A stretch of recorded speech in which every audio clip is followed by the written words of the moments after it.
À la préfecture du Vouri, la matinée a été marquée par l'arrivée du maire adjoint de l'arrondissement de Douala 5e. Convoqué par l'autorité administrative, il est venu entouré d'une équipe d'avocats conduite par maître Aliscom. Une présence qui a suscité l'étonnement du préfet, lequel n'a pas permis à ces derniers d'entrer dans la salle. Mes avocats étaient à l'extérieur parce qu'on m'a appelé, on m'a dit on va appeler les autres après. Donc, mon avocat m'a fait un message pour me dire, bon, tu ne réponds à aucune question à la fin de tes avocats. Mais le préfet me dit, non, ce n'est pas un interrogatoire, il n'y a pas le feu. Toi et moi, tu es venu ici plusieurs fois, on travaille quand il y a des trucs. Je lui dis, oui, mais toutes les fois où je suis venu travailler avec toi, c'était des messages portés. Tu ne m'as jamais adressé une convocation administrative, c'est la première fois. Et on ne m'a jamais adressé une convocation administrative. Je ne sais même pas comment ça se passe. C'est ma première fois, donc c'est pour ça que je suis venu avec tous mes avocats. Bon, il y a quelqu'un qui a lancé que mes 37 avocats. Bon, bref.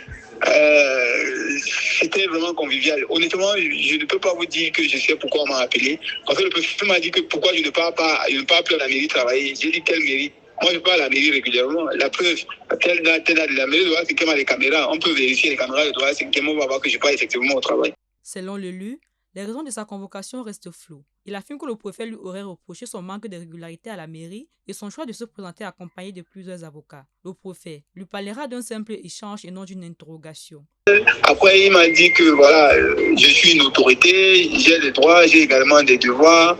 Je ne veux pas me permettre de dire n'importe quoi. Ce que je dis, d'autres gens peuvent comprendre ça mal et ça peut apporter des conséquences. Il y a des jeunes qui n'ont pas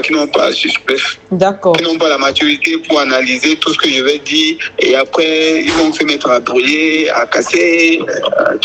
Donc je dois savoir que mon statut d'élu local veut que j'ai de la réserve, que je sois pondéré, que voilà.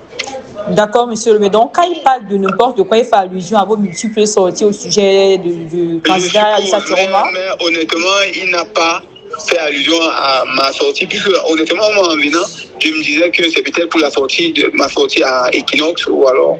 Mais on n'a même pas fait allusion à ça.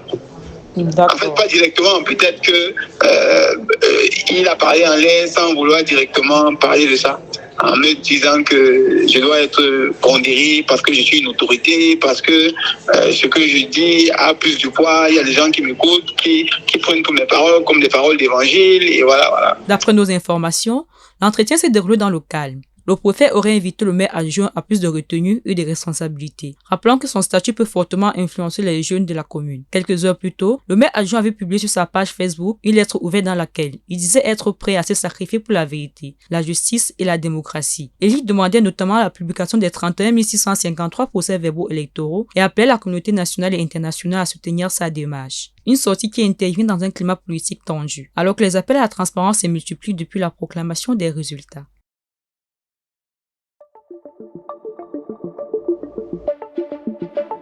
Le Messager Télévision, à l'écoute du peuple.